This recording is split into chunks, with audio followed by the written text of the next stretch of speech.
So he pulls me outside. He's like, "Yo, I got to show you something. Come outside." And I'm like, "Oh God." And I know it's gonna be bad, but like, whatever. Like, I'll go with you because I have to know, right?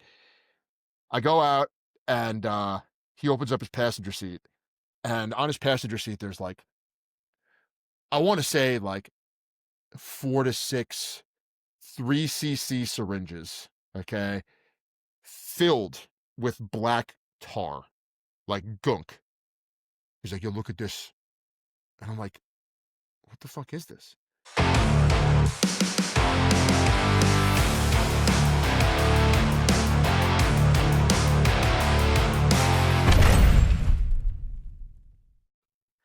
The Iron Road, right? We're on the Iron Road, We're people. back. We're back. We're back on the Iron Road. We took a brief hiatus. Well, again, you wouldn't know that because we recorded videos in advance, but we did take a hiatus. And as we discussed last week, I missed Ian immensely. It's boring without talking to my friend. I have, one of the things that sucks about working remotely is that you don't see any bros anymore. I get a little bit of it Truth. from doing jujitsu, but still, it's not the same. Like it does kind of suck. You're locked in your house all day. Yeah, great. You don't have to commute anywhere. You don't have to beat any New York traffic, but you're just stuck with your wife and kids There are pros and cons. There are pros all and cons. day long. Okay. I hear you, buddy. I hear you. And My you wife is love very your wife pregnant. and your kids, but it's not really all that fun. Like, if you know, Yeah. people. Not to We'll dive too just much leave it at into. that. If you know, you know. Okay. But I I've been thinking a lot over the past week about my training, the direction that I'm going, and how I'm going to start to bully people that are my friends into taking a similar direction, because like the world around me is showing that you have to change. And I know that we've discussed, evolution, no longer chasing ghosts in these things, but it's like, as a person who wanted to be big and strong, fuck it. As a person who was big and strong, I'll give myself some credit. I Yeah, wasn't you world were. class, but You're I'm still pretty big. comfortable saying there's a period of time where almost any commercial gym I walked into, aside from Gold's Gym in Venice and Bev Francis, I was the strongest person in that gym. Yeah. Okay, and that was before benching 315 in a commercial gym was considered a feat of strength.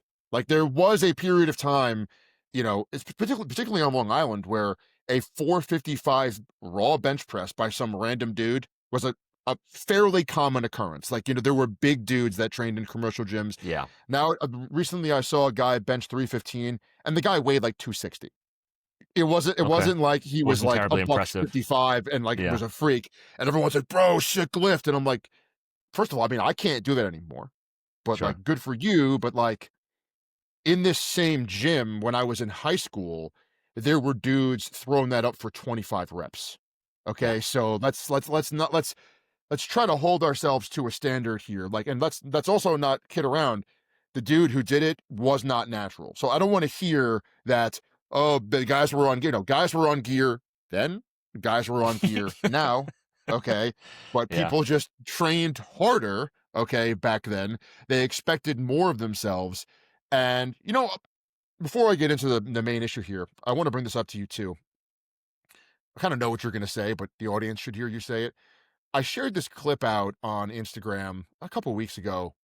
It was a clip of Dorian Yates talking about lifting and how lifting culture has changed. And he was saying, when he was a young guy in the 80s and 90s, you go into a gym and there was this energy. You hear the clanking of the plates, right? Yeah. You hear people acting like hooligans.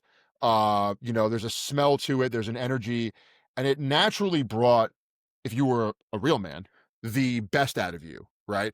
It naturally made you want to feed off this energy and compete, beat your friends or show that you're the big dog in the room. And Dorian was saying, that doesn't really exist anymore. And I thought about it and I was like, I haven't trained in a gym that had that vibe for 10, 12 years. You Hmm. know, I think a lot of serious lifters now probably train at home. That's the kind of Gym culture has become so shitty that the people that should be running the culture have now separated from it, and they are training at home, and they're trying to avoid it. But I've had to really reflect on it, because I think a big part of the reason why I've I fall in and out of love with lifting all the time is I hate the environment. Yeah, I hear that. Like you go into a commercial gym, and no one is training hard. In fact, I'll be totally honest, and this might be considered politically incorrect. When I go to my local gym, the people that train the hardest are me and all of the Latinas in the gym. These women are just crushing 185 squats for reps like ass to calves. It's like Latin American women and me. Okay, Really impressive, no one actually. else is training hard. I'll give Yeah, these girls credit. They are straight dogging it in there, man. I mean, it's impressive. Like, good technique. They have the vibe that I want the dudes to have, and the dudes used to yeah, have, but the guys don't train hard anymore. And it's tough for me. I think it's part of the reason why I just have repeatedly gravitated towards jujitsu, is that environment is still there in jujitsu. And by virtue of it being a contact sport, it will probably always be there. yes. Right? Like, Combat sports are a little more hardcore. yeah, they're more hardcore. There's more direct competition, right? Like, you are grappling a person. This person is trying to strangle you, right? And so, like, there's this like, no, fuck you, no, fuck you, and you kind of, and an energy comes from that, right? Whereas, in commercial gyms that used to be there, but now it's just not there anymore. And I'm sure that there are places where it still exists. I'm sure at Bev's or Gold's Gym, Venice Beach, whatever. But like, it's really taken the fun out of lifting for me. And in a way, I look at the time when you and I were lifting together, our crew. It was almost like, it's gonna sound kind of crass, but it's almost like, if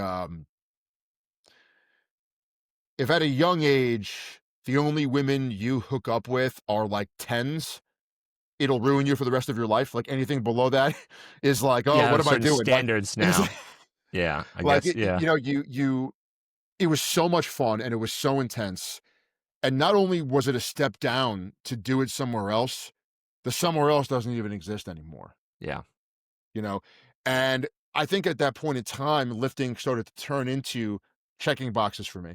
Like, okay, did I hit my back? Did I hit my pecs? Or, did I get my squats? And whatever the plan is, whatever you're doing. And it's like, I miss that vibe. But I think Dorian was right. There's just not a lot of people. I think, like we said, people are isolated. They don't go to these places anymore. They don't want to deal with the freaks that are in commercial gyms. So they just, fuck it, I'll train at home. I mean, gym equipment has become higher quality and less expensive. It's one of the few things that has actually improved in American society, it's true. right? I It's mean, you true. could, back in the day, I mean, if you wanted the type of shit that was in the gym you used to work at, like, you had to have a lot of money and a lot of space. Yeah. You can get a perfectly good cable stack, leg press, hack squat for nothing compared to what it was back in the day, Oh, and definitely. never have to leave your house, right? Yeah. And Agreed. I think a lot of serious lifters have done that. They don't want to deal with the cameras. They don't want to deal with the pussies that pissed them off back in the day. But back in the day, you wanted to be one of the big guys, and so you kind of wanted those guys to police the gym, because it created a culture, like, when a big dude finally was like, "Yo, good squat," you were like, "Fuck, Yeah, it I made it." validates you. Yeah, Yeah. like, "Oh, shit." Like, I remember the first time I squatted 315 on a commercial gym. I did it for, like, 5, and some juice head came over, and he was like, "Bro, that was a fucking sick squat." And I was like, "Really?" And he was like, "Bro, look around, man. Not many dudes are taking 315 ass to calves in this shithole." And I was like, Yeah. "Well, that's great. You did," you know what I mean? But those days are kind of over, and it's tough for me to go to a gym and really get excited without that type of vibe. And when I went through my last, I mean most recent, but probably my final kind of bodybuilding phase, I was getting decently strong, and I had guys coming up to me like, "Wow, that's a lot of weight." And I'm like, "No, it's not. This is nothing compared to what I even Well, used to lift." Okay. yeah, Like, I don't think you know what's possible. Like, I don't even have great genetics, and I was lifting 200 pounds more than this 5, 10 years ago. it's true. Right. It's true. And so it's a strange thing. It makes me kind of sad. And it's kind of it's one of the things, it's a secondary thing that has incentivized me or motivated me to continue to slim down, because, like, without that environment around me, and because I'm not competing anymore, I don't feel the urge to go in and destroy my body with the heavy weights like I used to. Yeah. I mean, I think a lot of factors contribute to the decline, and I'll get into that. But for you, maybe it's kind of better off that you're not in that environment anymore for your long-term health as a father now, as a, husband, business owner. You have to play the long game, and you're not in it for the short-term, burst energy, sacrifice your body for a PR. That's not you anymore. So I think that stage, as fun as it was, we had a great time, and I'll have fond memories of that powerlifting era that we had together, but all good things come to an end, and your body cannot sustain that type of battering week after week, decade after decade, unless you're on serious drugs, and then you're just knocking years off your life. But to speak to the decline, all fairness, dude, we were in a hardcore gym. And when Dorian Yates was talking about gyms like that, I think he was talking about way before the 24-hour fitness, the Equinox, the Lifetimes. Like the commercial gyms that we see now are trying to gear themselves to accepting everyone, no judgment, right? That's one of the popular, mantras of these gyms. Anybody can come, no judgment. We're all accepted here. No, it's no competition. So they're kind of diffusing that type of atmosphere. But way back when, it was really only mom and pop gyms, and those tend to be hardcore because the only people who trained 40 years ago were kind of hardcore. Like Yeah. it wasn't like there was like an average mom going in there. And it was mostly people who really were serious about training. And nowadays, it's gyms feed off of people who don't show up, so they want to make you feel like you're accepted and make you feel like they accept everyone. They just want your money, and they want you to stay home. Ideally, they want you to stay in your stay in your living room and keep paying that $10 to $90 a month fee, because if all 7,000 of their members showed up one day, it'd be pandemonium, right? So Yeah, I think th- about these that all the gyms, time. Yeah. these gyms work off of you not coming and you being inconsistent, and that's how they prosper. So, if there were more mom and pop gyms like there used to be, I think if you looked around in your community, and if I looked in my community, there are still niche hardcore gyms that you can find powerlifters at, but they congregate. Birds of a feather flock together. They congregate together because they don't want to be part of, you're not going to find a hardcore powerlifter in Lifetime, doing his thing in Lifetime, because it's just not conducive. The environment's not conducive. People understand it. You get eyeballs, you get looks, you get comments. Probably staff comes over to you. Hey, can you not drop the weight so hard? So a lot of these things contribute to, the decline of that environment, but it's still out there. And the sad part is, to open a mom and pop gym is not nearly as lucrative as it used to be. And No. there's so much saturation and competition of these crunch gyms, EOS fitness, at least by me, Lifetime, 24-hour fitness, UFC gym. There's so much money being pumped into these gyms that you really can't compete unless you have a very strong reputation in your community, and you have a very, again, niche or niche outlet, like you are the hardcore gym, and only guys who are hardcore and women who are hardcore go there. So you have to carve out your place in your town, I think, and be there for a while to really be successful.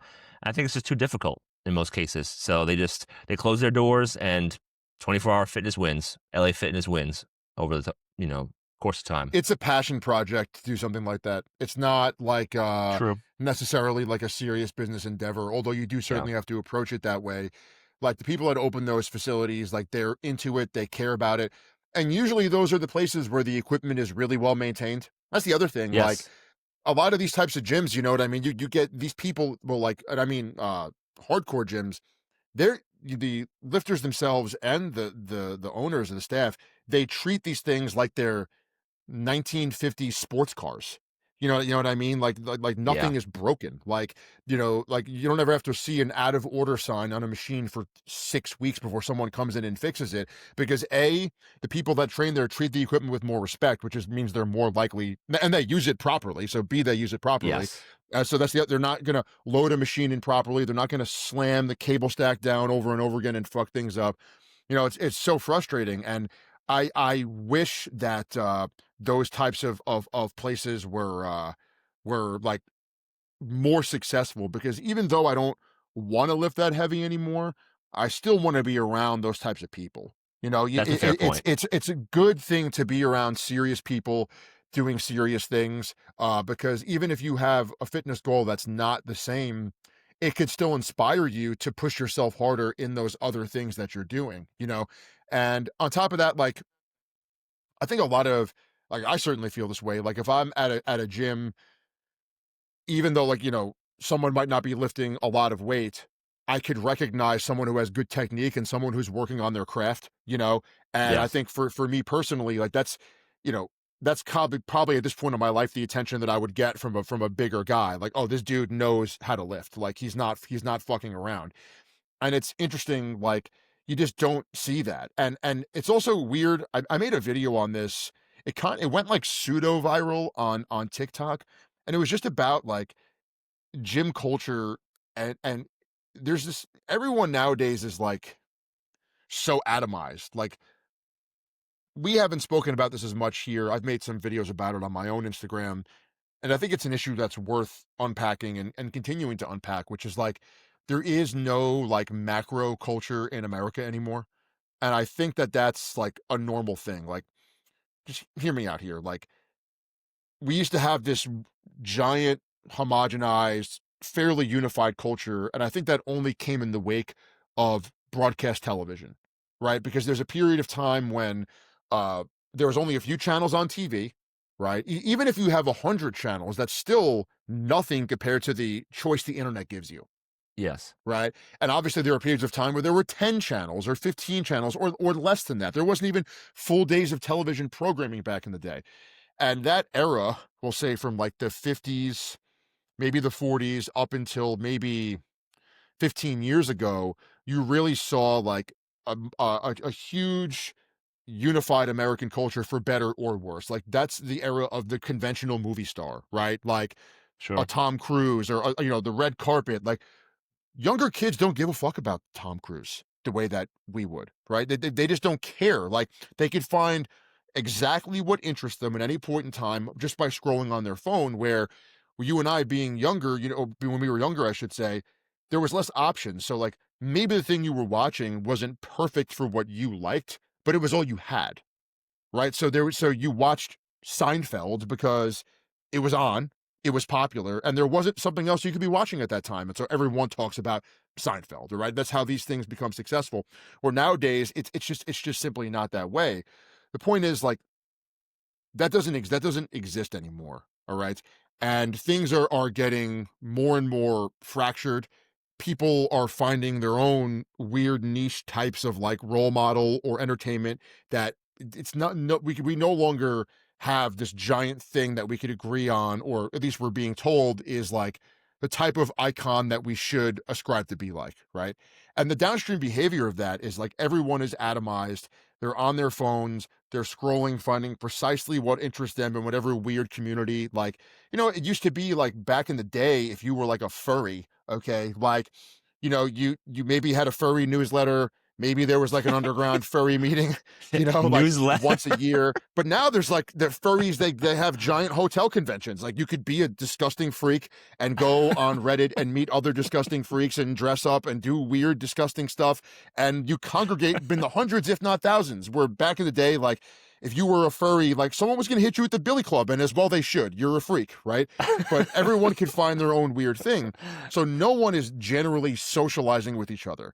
And the way this ties into like gym culture is like people can't even communicate about like sharing a machine. Like, you walk up to somebody, you're like, "Hey, can I work in?"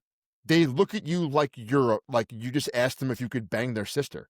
You know what I mean? Like, seriously, they're like, they get panicked where it's like, "No, actually, you don't have a monopoly on the fucking leg curl. Okay, Yeah. get off the machine. Okay, and my etiquette is I'm going to adjust the machine back to whatever your settings were because you got here first and you're allowing me to work in." Yeah. I went to do like a set of like lying leg curls a few months ago, and there's no one on the machine. There's a water bottle on top of the weight stack, which, like, people just leave their shit around. And it wasn't like Yeah. a shaker cup or like a reusable water bottle. So, a reusable water bottle, okay, maybe someone's there, okay? And I'm like looking around, and I see this like Asian girl with headphones on, just like peering at me, and I'm like pointing at her and I'm pointing at the machine. She's like, And I'm like, "Can I work in?" She's like shaking her head in this like terrified posture. And I'm like, "What the fuck is this? Like, you're on the other side of the gym. Okay. I got to do 2 or 3 sets here. People don't even let you work in anymore. They're Yeah. so awkward socially, right? And because they don't have a sense of community anymore, people also don't take care of the shit. They don't wipe their body fluids off machines anymore. It's just like, come on, where they don't rack their weights. Like, I mean, I'm sure I told you, I almost got into a fist fight with a kid a few months ago. Yeah. He threw a 45-pound plate at me, like because I told him to rack his weights and he had like a spur gout. You know what I mean? It was just like, no one it's just no one knows how to act. And I think because of that, that's probably why the serious lifters left. That's like, Yeah. It's I have part of to it. put up with a kid who can deadlift 315 for 1 rep. Because of that, he thinks he's Hercules and he just leaves his shit on the bar. Like, no Yeah. way. No way. Not today, pal. Not today. Yeah. Yeah, you know what? They used to have a guy, like an employee in the gyms, who would come over and yell at you for not racking your weights, or putting a 45-pound plate on the weight tree where the 10-pound plate should be. You know what I'm saying? Like, it's size order, it goes in weight order. There's like a certain uniformity. And yeah, you're right, man.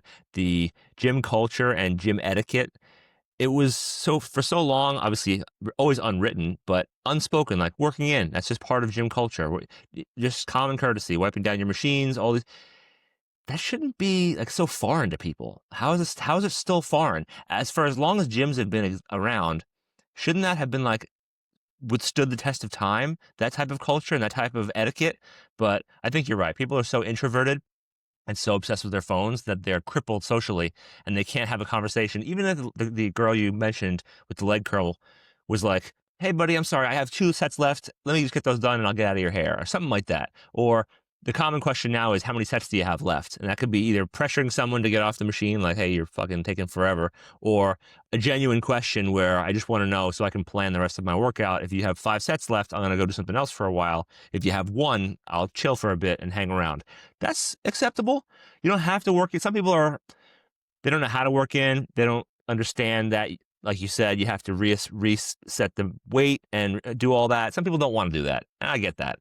But I say, hey, I have 2 sets left. That would suffice for gym etiquette. Say, hey, I'll wave you down when I'm about to get off so you can come and grab the machine and nobody else does. Cause that's a big problem in commercial gyms these days. I've tried a few recently and it's like, a swarm of hornets to the best machines. So you can't get one that you want. And you're killing an hour trying to wait for your machine. And then you just do accessory work until the cows come home. So I get it, man. It sucks. It definitely sucks. But hopefully over time, there will be like catabolism. The big gyms will continue to consume each other until there's only a few left, and then maybe mom and pops can make a resurgence. That's my hope, because the mom and pop business model kind of sucks, to be honest with you. Unless you're like a F45 or a Orange Theory, as a business owner, you're not making that much money unless you're one of those types of deals for And it's a small lot of space, work. small rent. It's a lot of work, a lot of babysitting. The employees kind of suck. They're like fly by night, revolving door employees. So it's really hard to capture that magic that we know from old school gym, like Iron Island. You ever train at Iron Island on Oh yeah, Long Island, dude. Yeah. in Oceanside?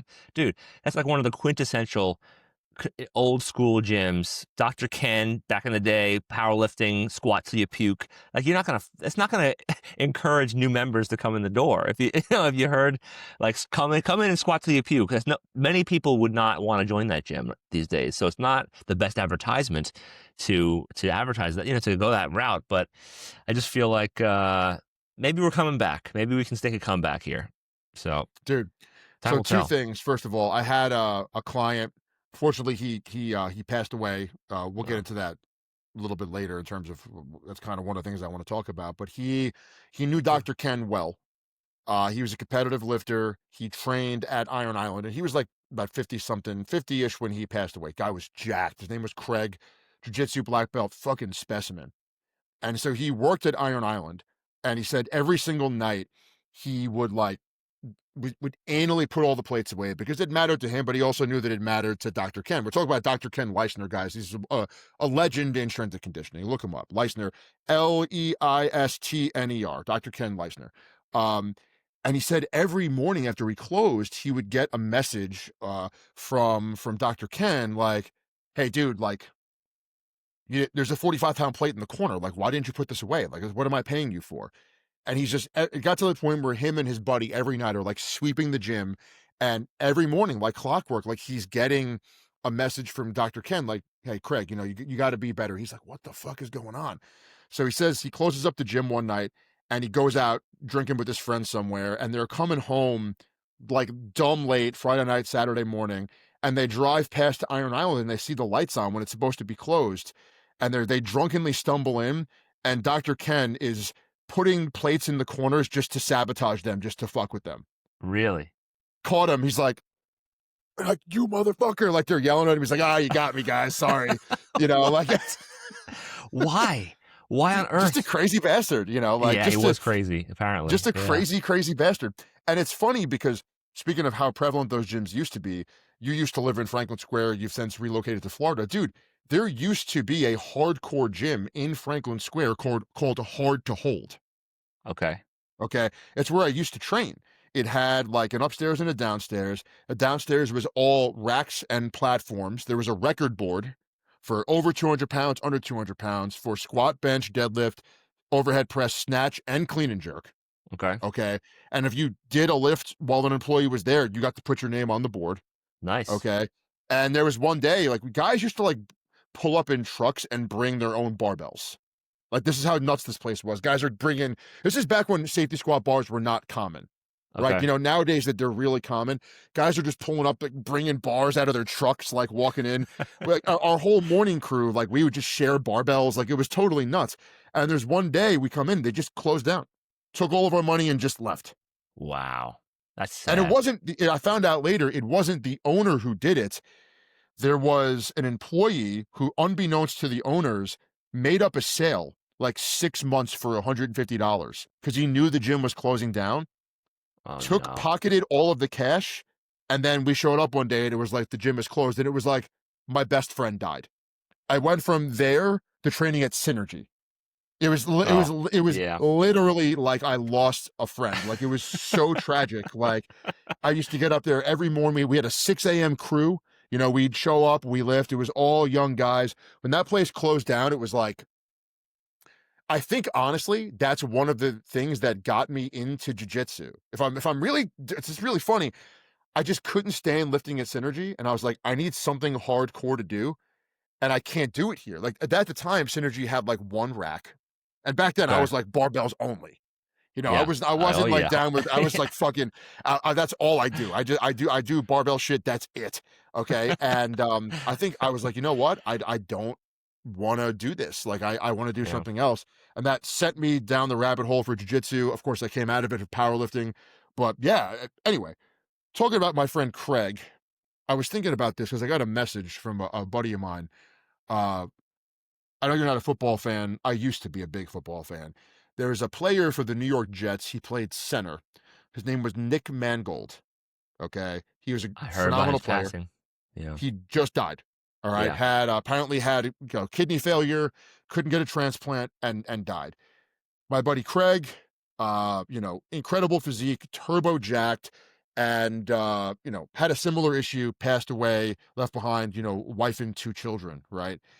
And I'm looking around and I just sometimes feel like nature's talking to me and it's like, lose weight, get healthy, lose weight, get Yeah. healthy. Because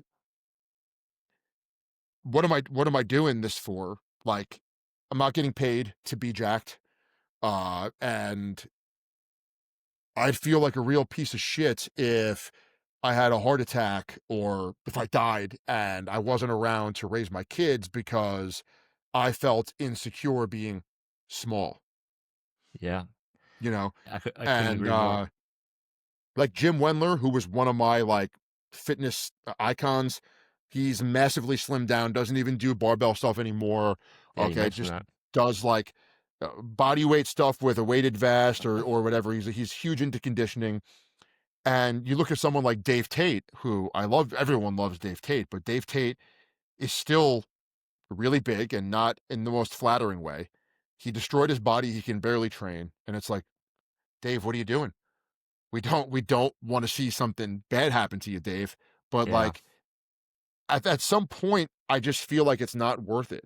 And if my buddy Craig had slimmed down and let go of being I mean, this dude was jacked, bro. Like incredible physique, like easily could have been a pro bodybuilder if he wanted to. If he went Okay. down that he had the structure, the muscle bellies, just a jacked black dude with like a tight waist, crazy full muscle bellies, like the small joints made him look even bigger. He was like Mhm. a almost like a flex wheeler, but with longer arms. Okay. He was a very good deadlifter, as you could imagine. Okay. Sure. And like you see this and you're like, man, like it's time for me maybe to put my intensity when I've been doing this into like conditioning. Like like this morning, I taught a jujitsu class. The class was really small, so I didn't really get a chance to train. I got home, I walked my daughter to school, and I went out and I did like a 15-minute jog. I ran 6 400-meter sprints and then I jogged home. Okay. And like it was brutal. Like it was really, really challenging. It's starting to get Yeah, cold sounds here. like it. So it was like there was a lot of wind. Like it wasn't fun. But I got home and I felt this like real sense of accomplishment. And it was like I could still get high. Okay. But there just has to be, I think, another way to do it. And I know, listen, I was only the biggest I ever was like 265. Okay. And I was only that big for like 2 years. Right. Okay. But I was north of 240 for a long time. And I don't gain weight easily. And I know this is going to sound a little woo woo, but I do feel like if your body doesn't want to do something, maybe you're not meant to do it. Maybe the health ramifications are a little bit tougher. And I was talking to Justin Harris about this and I was telling him, I was like, dude, when I get over like 230, my grappling performance just declines. And he was like, first of all, give yourself a little bit of leeway. You're 10 pounds heavier than Kevin Randleman was in his prime. Oh, wow. And I was like, that's interesting. I didn't think of it that way because I would never ever compare myself to fucking Kevin Randleman, Yeah. obviously. Okay. Yeah. But on top of that, like he's right. Okay. But he also said in his experience, people who have a tough time gaining weight struggle the most with cardiovascular issues when they do gain weight. Hmm. Because it's not natural. It's not Yeah. supposed to be there. Yeah. Okay. Like, you forced your way into it, essentially. I mean I did. And it's kind of messed up because if you are a hard gainer and you can eat the calories, you will look really good because you won't gain that much fat. Yeah.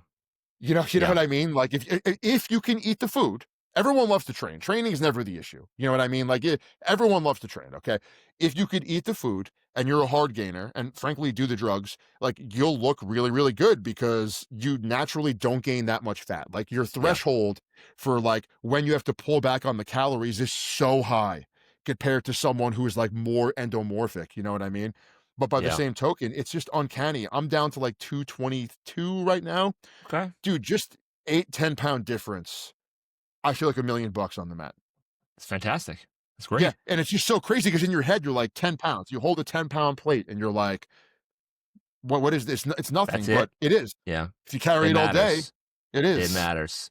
Yeah. Yeah, dude. I think, that problem, being too big for too long is most likely either people who don't train at all and they're just too heavy, like they're just too overweight, but, by being sedentary.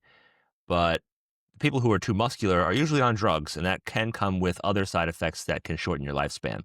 So, like for me, never been on steroids. I like being big, but when I get too big, I get really fat. So, like when I try to go for the gusto and I want to be 250 because I love the way the number sounds, and just say I am 250. For some reason, I've always liked that. My frame just doesn't support it well, I guess. So, I have been that weight a number of times in my life. I was very high fat body fat percentage with powerlifting and strongman. I didn't care so much how I looked back then, but most people care about how they look so much that if they are natural, they probably won't be carrying that much body weight because you look fat. You just look bad. Like with your shirt off, you look bad. In a shirt, I feel like I look awesome. I look husky and thick. But when you take your shirt off, you look soft and you look like you don't work out at all. And that's if you put 6, 7 days in the gym and to take your shirt off somewhere and it looks like you don't even work out or you're kind of muscular with traps. Yeah. I just feel like some people they just go ham on the steroids, and I have a few friends of mine who have done steroids in the past, and it kind of, like you said, the whole hot girl analogy that only date tens and you can't, ruin yourself for other, future experiences. But they trained with steroids before they knew what training really was. Yeah, So now they can't train the way you're supposed to train because they have no energy for it because the steroids, that testosterone gave them drive, gave them energy, gave them a hunger, and it just made the experience so magical for them, and the growth and everything that came along with it. They kind of got spoiled with that experience, and now they're trying to do it naturally, and it's just like not the same. It's just not, it's like our hardcore gyms, they're not around anymore. You just can't get that magic back. So yeah, you're almost better off avoiding drugs at all costs because you can learn how to train with your own actual natural energy, around your real life. You won't get intoxicated by being mega jacked, like would you say uber jacked or whatever this guy was. yeah. Um, and people sometimes, but even though steroids are not technically addicting, they can be mentally addicting by how you look and feel. And people, like you said in many podcasts, over the past few episodes, it becomes your identity. And people have a hard time letting go of that guy. I want to be the big jacked guy. That's who I am. Dave Tate. He's a power lifter. Maybe for him, that's more important. That identity is more important than the ramifications and the repercussions. I don't care if I die early. I don't care if I'm unhealthy. I don't care if I'm in pain. I'm a badass. I'm a strong guy. I'm a power lifter. That's who he is to his core. You know, John Paul Sigmarsson, legendary strongman. He said he died deadlifting. And I think he has a quote. I can't pull it off the top of my head now, but like saying like, if he died on the platform, that'd be a good death. Like kind of like There's no point being glorifying. alive if you cannot do the deadlift. Yeah, exactly. Yes. No point being alive if you can't deadlift. And the man died deadlifting or shortly after his heavy deadlift session. So to him, that was life. So, like for us, I want to be around to see my children grow. I want to see them prosper and get married and see all the stages and to guide them and to teach them. And powerlifting is not that big of a deal for me where I have to sacrifice or potentially sacrifice my time with my children and my family for that glory or that, like you said last time, chasing ghosts, that former glory that you'll really never get back. So once you're past your prime, hang it up. It's like I loved Fedor Emelianenko for so many years. I loved, Chuck Liddell, all these guys. But once you start getting knocked out over and over and over again, like Time to go. don't sully your entire reputation. Don't sully your legacy. Just leave it. Leave it as it is. Like I really respect the guys who can retire either undefeated or with like one or two losses, and they're like, you know what, I'm losing my edge. Like George St. Pierre, that was too close for me, too close for comfort. In my prime, I would have dominated that guy. Now I can't, roll the dice with these fights anymore. Like that takes a lot of courage and a lot of confidence to be able to pack it in when you know you're through. You're done. Like your best days are behind you. Let's put it that way. So much could be said about what you're saying. It's first of all, Dave Tate. It's so true. And this is like, it's one of my dreams to be on Dave Tate's Table Talk podcast. So I don't want to talk shit about Dave. Anything I want to say about Dave, I would say directly to his face. That's how much Sure. respect I have for the guy. Yeah, But likewise. you contrast him and Jim Wendler.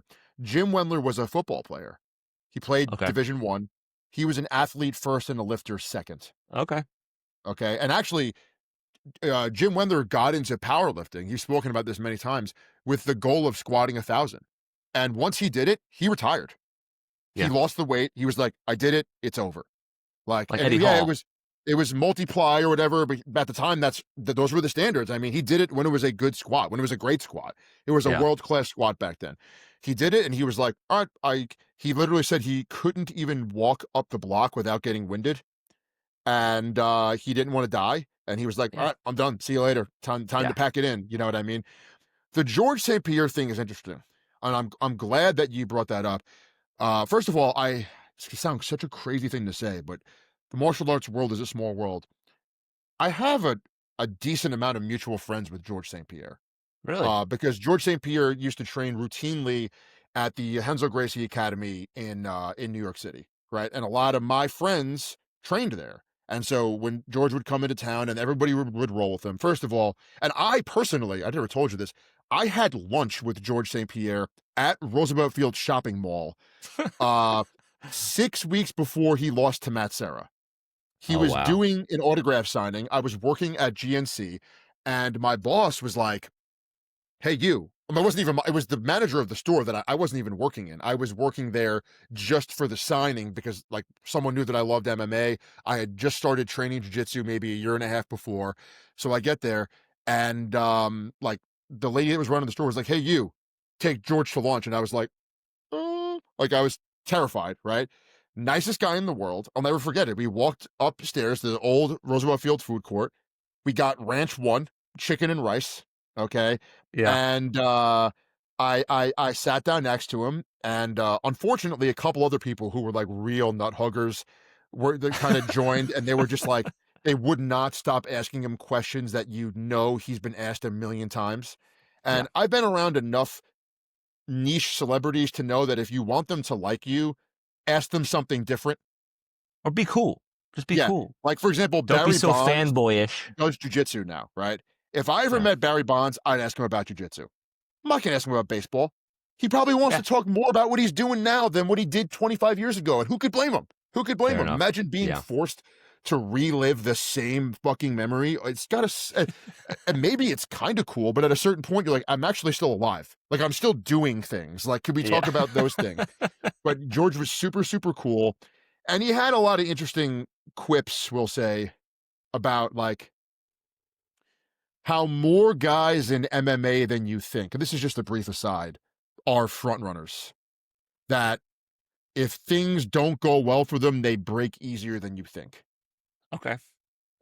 He kind of, and I knew who I think he was referencing specifically BJ Penn, to be honest with you, but Gifted he man. was Very basically gifted. saying how much respect he had for guys that, like, he said you could tell by the look in the guy's eyes that he's not really going to try to beat you anymore. He might throw the occasional haymaker, okay, but it's kind of over. He's looking to just not get embarrassed, okay, Got it. which is why he had such a tough time finishing guys the second half of his career, is because once he goes up two or three rounds to zero on you, you're just trying not to lose.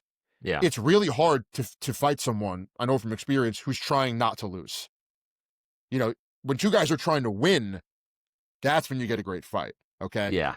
But, you know, and he had just referenced there were a couple guys that he had faced that were like the fucking Terminator, and like you're never gonna put him away, and you have to be in there. But it was interesting to hear, like, obviously you have to be such a tough person to get into the cage. Obviously, it's a very stressful job. But even within that, there's still a hierarchy from pussy to tough. Obviously, you know, A seriously, like spectrum. Is a the most spectrum. pussy Yeah. cage fighter is tougher than almost everyone on earth. Sure. Obviously, okay. Yeah. But every little spectrum, every little area has its own hierarchy, which I thought was fascinating. But anyway, with George, of course, you were referencing the Johnny Hendricks fight, where I think he won the fight. I actually rewatched it relatively recently while I was doing cardio, but it was a very, very close decision.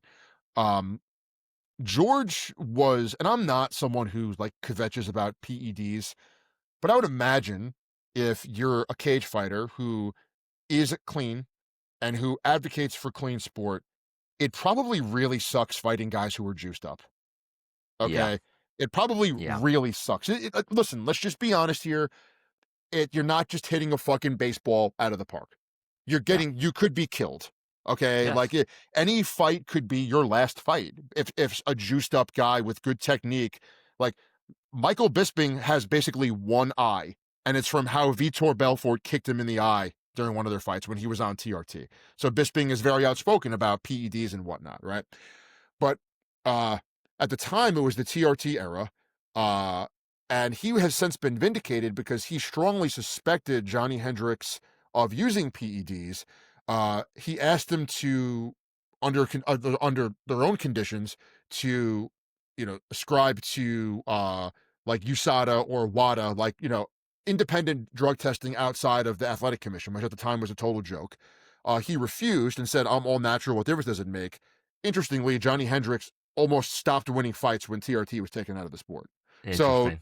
do with that information what you will. Okay, Yeah. I think he's like 2-5 after But after he never looked that great. Like, he never looked like a freak. Like, Vitor on versus Vitor off, you for can tell. sure, dude. Yeah, Alistair on versus Alistair Overeem off, you can tell. It's just like yeah, they deflate. They deflate. They're very, yeah. like maybe super responders. But yeah, I mean, the performance aspect alone, you don't have to look great to be a good fighter. You just have to Not at be all. really strong and Yeah. have, that kind of aggression to help you. And Hendricks supposedly was on PEDs. A lot of people have spoken about it. And I think George St. Pierre, he was having problems, like personal problems, but he was like, I'm tired of getting in here and fighting roided out freaks. I'm going to take some time off and let this problem solve itself, which to his credit, he did. TRT, I think, unfortunately, was pulled out of the UFC.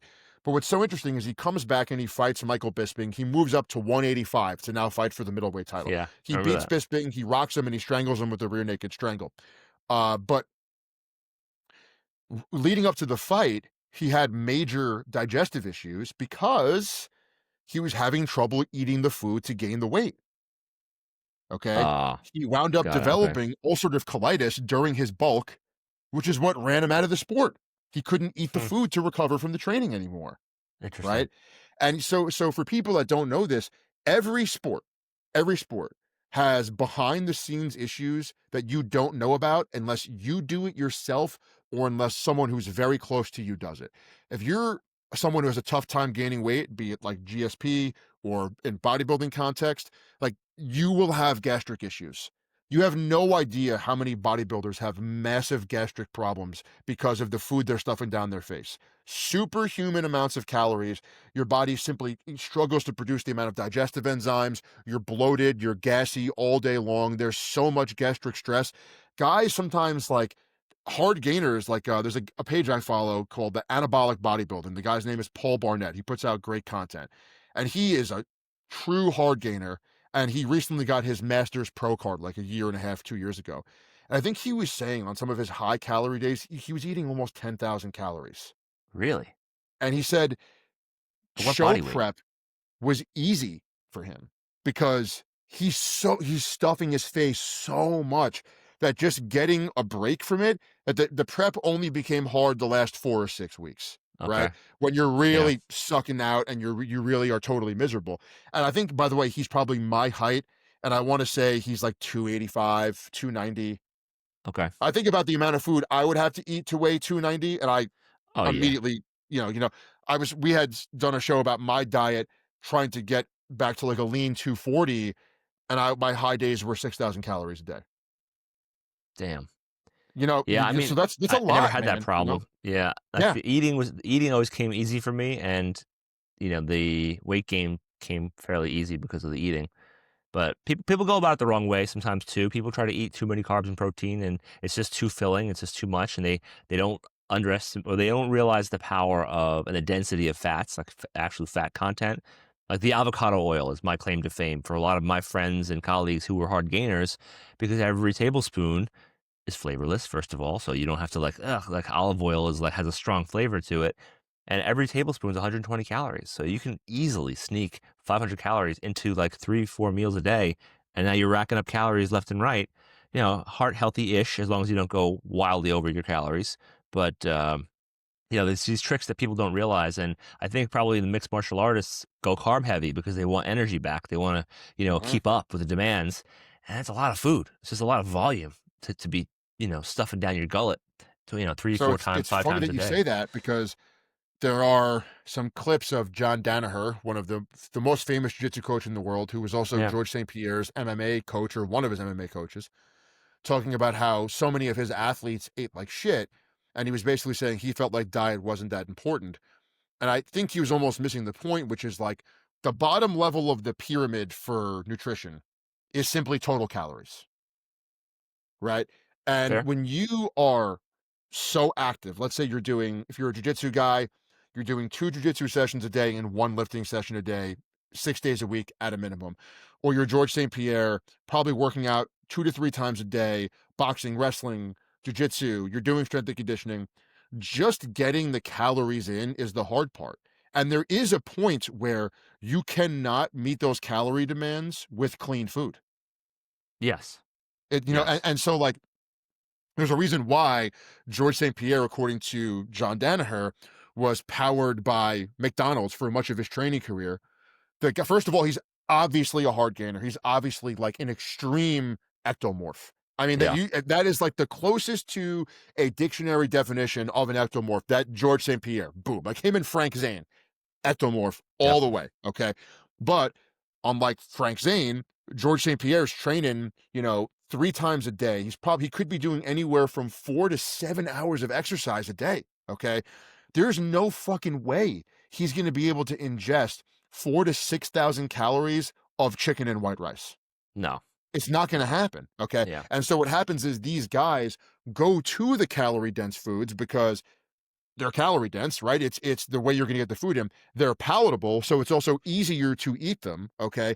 And there's kind of a weird thing. People think, "Oh, like I could eat like shit and look like George St. Pierre," or Michael Phelps has the famous example. Sure you could. Yeah. Do you train 8 hours a day? Oh, you don't? Shut the fuck up and eat chicken and rice. Yeah. Okay? You're Yeah. you're just not going to be able to do it, but at that level, it's all about, can I even recover and for the next workout? Can I not lose muscle mass preparing for this fight that, oh, by the way, is sanctioned at a weight class. So I have to make the weight, right? If you're, especially if you're moving up, you got to get it done. There's no other way to look at it. Yeah. And at high level athletes will oftentimes go to dirty calories because it's the only way they can meet the baseline. And none of the other things in the pyramid really matter without the base being met, right? Like, For that purpose, for that, yeah, yeah, for those yeah, like athletes, if he absolutely. could be Yeah. having a chicken, rice, and vegetables 3 to 4 times a day. If he's in a 2,000 calorie deficit, it's over. You're going to get Yeah. overtrained. You're going to fall apart. So it doesn't matter. Like at that point, you're almost better off eating the shitty food and just like taking green supplements and multivitamins to try to get the nutrients that you can get, because you have to meet the caloric demands or your body, you'll get so sick and so injured, which, by the way, this is a very common occurrence, talking about things that you wouldn't know unless you did it. So many high level jiu-jitsu guys and MMA fighters, and if you know what to look for in MMA, you will now know what to look for, my friend. You'll see it all the time. So many of them walk into fights with bad staph infections Really? How do because they're you so run identify it? down from cutting the weight, crushing calories low. Dude, from now on, I'm telling you, you're gonna watch fights and you're gonna see like a disgusting looking zit on someone's shoulder. And it's because the guy got staph, because he's trying to Interesting. lose weight, he's pulling the calories out, and the frequency of the staph infections increased post TRT era. Okay. Oh, so was testosterone like helping to Yeah, mitigate some because of these staph infections? without exogenous hormones, all you're leaning on is sleep and nutrition to recover.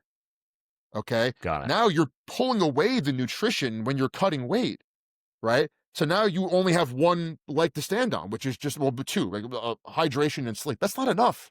It's not Yeah. enough. Okay. So, And that's like, another reason why so many guys post TRT, they moved up weight classes, because they simply couldn't endure the torture to make the weight. Because all of these guys have problems the last 3 or 4 weeks, right? Like they have no issues to stay. Of course, someone could fall on your leg, right? Someone could crank a submission. That's just kind of baked into the cake.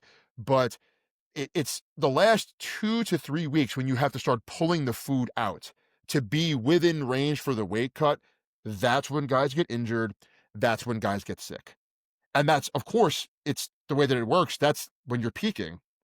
That's when the training's at its absolute hardest, right? yeah. And that was ultimately, I think, the difference that the TRT era made for a lot of these guys, was like they could really rely on the hormones to push them through that phase, Hmm. where when it was taken away, they simply couldn't do it. George St. Pierre was never a big weight cutter. He was really no bigger than a buck 85, which is not a big guy. There are guys cutting. Anthony Rumble Johnson used to make 170. He fought at heavyweight. You cut a leg off? What did he how did he Yeah, get there? I mean, it's like, dude, like he looked like he was sick. Yeah. Yeah. Yeah, He didn't that's even wild, move up man. But from 170 to 185. He went straight to 205. That's how you know you're cutting too much weight. well, yeah, because he didn't belong there. He just didn't belong Yeah, there. It was like Conor McGregor. You ever see Conor McGregor at like 135 or whatever? He looks gaunt. He looks just drawn. You can see his, like cheekbones, not in a good way. Like or he just looked like, if you see it before and after, or then to now, you can just see how much thinner he really was. And it's a sacrifice. It's very stressful on your body, weight cutting too. People don't realize that. Like the common MMA fan probably wouldn't realize the staph infection thing. I didn't really know that, to be honest with you. They wouldn't realize how excruciating mentally and physically the weight cutting can be. Like if you're maybe if you wrestled in high school and you knew you weight cut a couple times. You can empathize with how difficult that is and how much it saps your endurance when it comes time for fight night and fight, on the day. It's really devastating. But the whole staph infections thing is fascinating to me because but it makes sense. Like most other injuries or things that crop up during hard training, if you're overexerting yourself and you're malnourished and you're stressed out, your immune system is depressed, right? You're not recovering well enough. So your connective tissue, tendons, muscles are not performing the way they should. They're not as malleable as they should and pliable like they should be. So injuries are more rampant, I'm sure. It's pretty crazy. But some people are just innately durable and some people always get hurt before fights. Like, there's always the guy in the UFC who, like, hasn't fought in 3 years because he's got hurt every single fight camp. Like, either he's way overtraining or he's just not built, to last, let's say, like, built Ford tough, you know what I'm saying? Like, in that way, where he can just take the pain and the punishment, and some guys can fight for 10 years and never get injured. It's just sometimes luck of the draw, and like you mentioned, sometimes a guy falls on your leg or a guy cranks your ankle, and And that's there's all nothing she you can wrote. do about that, right? I mean, Yeah, like, how many catastrophic injuries occur in football? Someone just falls on you. It's not even necessarily like the guy's trying to kill you with the hit. Someone could just fall on your leg and it's yeah, over. I mean, it's pure chaos, and that's the nature of contact sports. Like, I teach jujitsu a couple times a week, and I am like constantly telling people like the only way you're going to get hurt is by not paying attention to your training partners. You don't have a cordoned off area, right? So, like, if I'm on the feet and I'm wrestling you, and there's someone 5 feet away on the mat trying to pass someone's guard, like, it's an unspoken agreement. Like, get the fuck away from each other, got it. right? I can't just like try to double leg you and land on these people. Like, you're going to injure them, right? Fair And it's enough. going to Yeah. happen. But dude, the staph infection thing is super super common. Almost always the guys perform like shit because they're taking crazy antibiotics. Okay, which Okay. like very very I've had a couple staph infections, and the antibiotics are really really hard to recover from.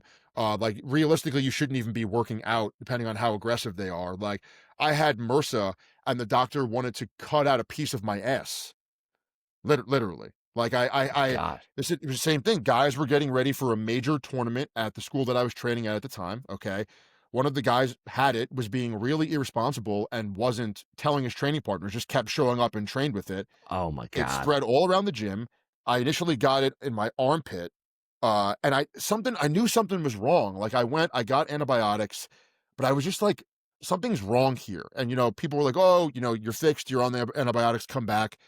And then a couple weeks later, I got it on my knee, and then all of a sudden, my finger, my left, I think it was my left ring finger, the tip turned white and it swelled up like a golf ball. And Jesus then before Christ. I knew it, I was sitting down and I was in excruciating pain from sitting down, right? And I'm like, this is not good. So I go to a dermatologist. They misdiagnose me with like regular staph, and they give me like regular antibiotics. Well, guess what happens? It goes away a little and it comes back with a vengeance, with a complete vengeance. So now everything is turbo inflating and I'm like completely freaking out. And out of like desperation, I went to like my family doctor that I've been going to forever. And I'm like, listen, dude, I don't know what to do. And he was like, look, you're going to have to get surgery to cut the infected part of your ass out. Okay. But we're going to try one last Hail Mary antibiotic treatment. So you think, oh, what's the big deal getting surgery? First of all, surgery is always a big deal. Second of all, I'll tell you what the recovery from that looks like. You can't sit down for like 8 to 12 weeks. Okay. That's How do you get to impossible. work? How do you get to It's work? impossible. Do you Yeah, do you you do you don't. call an Uber and lay on your belly in the fucking back seat? I mean, like, you know what I mean? Like, what are you gonna do? Like, you can't how do you shower? Like, Yeah. so I went every morning and I got intravenous antibiotics, and they shot like antibiotics like up my nostrils because he was like, the staff lives there, basically, is what his Damn. seriously, okay. At least that's what I think was happening, okay. And I had to take all of the infected areas, and for like multiple 15-minute rounds a day, soak them in an iodine solution. So I had to take like a sitz bath, put it on the toilet, fill it with hot water and iodine, okay, and then take a glass, fill it with hot water and iodine, mash my hand in there, And then I'm like sitting on this thing and I just relentless. I was doing this for like 14 consecutive days and it went away. Thank Wow. God I didn't need the surgery. And the dermatologist in question, uh, she like followed up with me and I was like, yeah, you almost killed me.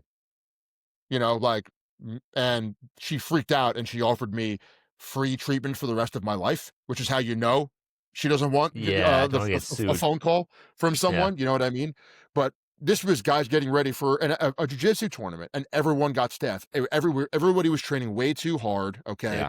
and of course, you're in contact with people, so if your immune system isn't strong, you will get it, right? And Oh, it's yeah. Oh, yeah. yeah, Absolutely. That's no. crazy. That's scary. But see, the thing, you're still doing jujitsu. I would've quit. Like, if I would've had, like, a chunk of my ass cut out or, like, the threat of that or this horrifying, you know, usually it's amputation. Some people get, like, MRSA or something on their, foot or that leg is gone, that limb is gone.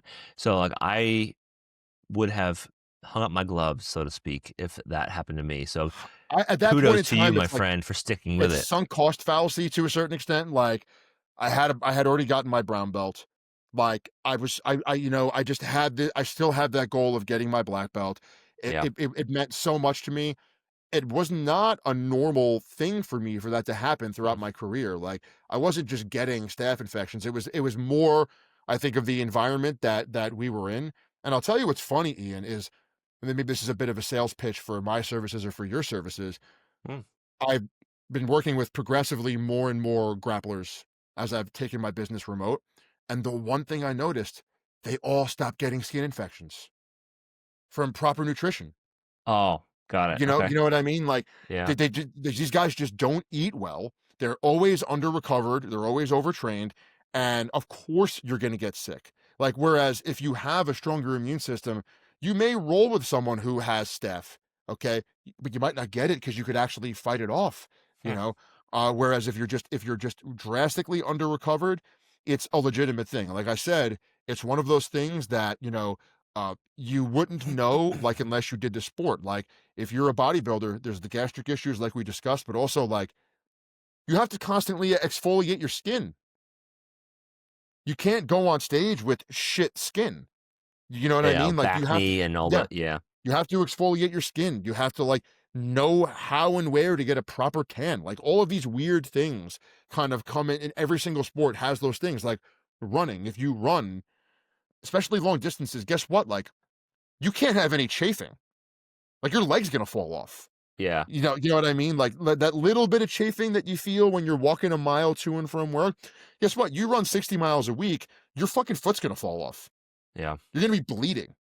You're gonna be bleeding. Like Tour de France cyclists, dude. I could not imagine the pain that their gooch must be in. Sitting on a bike like that. Seriously, but could you It's probably imagine? so conditioned though. It, It's like yeah, they, how the MMA fighters will condition their shins to not break. They'll hit bamboo and they'll kick, hard things and Wolf's law of breaking your bones slightly so they can calcify and continue to get stronger and stronger. Like there's got to be a gooch adaptation that allows them to to just leather, just sit there and fucking absorb yeah. that Lance narrow ass Armstrong's bike seat. got a leather gooch, bro. It's unbreakable. That if he was like in a fighting game, his special move would be like the gooch drop. You know what I mean? Just like Just it just crush your kills you. It's a skull. one shot kill. Yeah. You know what I mean? But yeah, I mean, dude, these things all, they all kind of fundamentally like matter. I mean, when we were powerlifting, like little things like uh straight bar squats when I got bigger gave me agonizing bicep tendonitis. Yeah, you And mentioned that that. was one of the Yeah. reasons why I think I always underperformed at bench would be we started straight bar squatting about 6 weeks out of the meet, okay? And it got to the point where my hands would just go numb while I was benching. The tendonitis was so bad, I could not control the eccentric on the bench, right? And so I'd have this great off season with my bench, and I'm like spending all the money that I have to get massage work done to try to stay ahead of the tendonitis. It's Yeah. still impossible. I mean, you're Too squatting with little, a too straight late. bar 2 days a week. You're doing like reverse band squats. So you've got 6 to 800 pounds on your back, and all that force is being distributed. Like I never squat with a straight bar anymore because I don't need to. Why would I? Yeah. There's Buffalo no bar, point. safety bar. There's other options now. There's also Yeah. more bars available, typically to train with. Were you ever a fan of taking like the pinky off of, like and wrapping the pinky under to get a different angle for your, That was all I ever did, and it didn't help. uh, It was it it helped me get tighter. introduced too late? It helped me get dude, back then, I had these massive, almost like deposits of calcium on my pinkies. Like the bottom part, they're probably still like a little swollen. I don't know. You could, if you would touch my hand, you could feel it. But the bottom part of my pinky was, both sides were massively swollen from all the weight just coming down on my pinky with the Ah, pinkyless grip.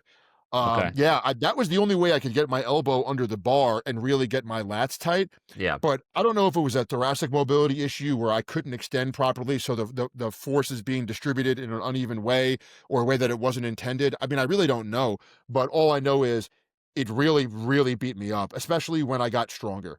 When you're just, and I got to the point where I was buying barbells. I bought a buffalo bar. I would squat with that. Off season, I was only using safety squat or cambered bar, like anything just to save my bicep tendons, because yeah, I couldn't train. And like, you think about it, and maybe it's a big deal, maybe it's not, but it's like, is that going to put me at risk for a bicep tear on a deadlift? I don't know. It can certainly happen, but I wanted to just kind of close this out with a funny anecdote. You spoke about your friends having a tough time training naturally, right? yeah. I'm sure you remember, I won't say his last name. Anthony, Yes. guy we train with, had, I mean, 22-inch forearms. Okay. Yeah. To give the audience some perspective on how insane his grip was, his double overhand axle deadlift was the same as his regular deadlift.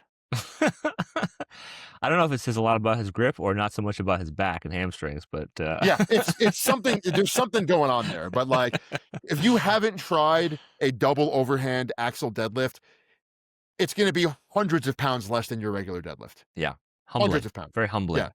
Okay. Oh yeah, And this dude, he was so obsessed with his forearms that he would spot inject into his forearms, which no medical journal in human history would ever advocate for, because you don't inject where there's a lot of blood vessels. Every area you inject in is void of blood vessels, because infection risk, pulmonary aneurysm risk, these are all things that happen. So this dude, I remember one time we get to train, and I would coach the session before, and then the maniacs would start to show up, right? And I remember Anthony comes up to me and he's like, "Hey Eric, come outside, I got to show you something." For context, as he's doing this, I'm with about 6 guys who are covering themselves in horse liniment, like icy hot for racehorses. Okay, so like, if you can't say this in front of these people, right? Or you can't, like, this is a problem. Like, this is really crazy. So like, yeah, this is I'm a safe covering space. myself in like horse liniment. Like, everyone, we don't do mobility. We just lather ourselves in chemicals In to sweat a horse, lot. put some horse on it. Yeah. And whenever we were out of horse, there was like a riot. Like, we had to get, like, we would order this stuff by the crates.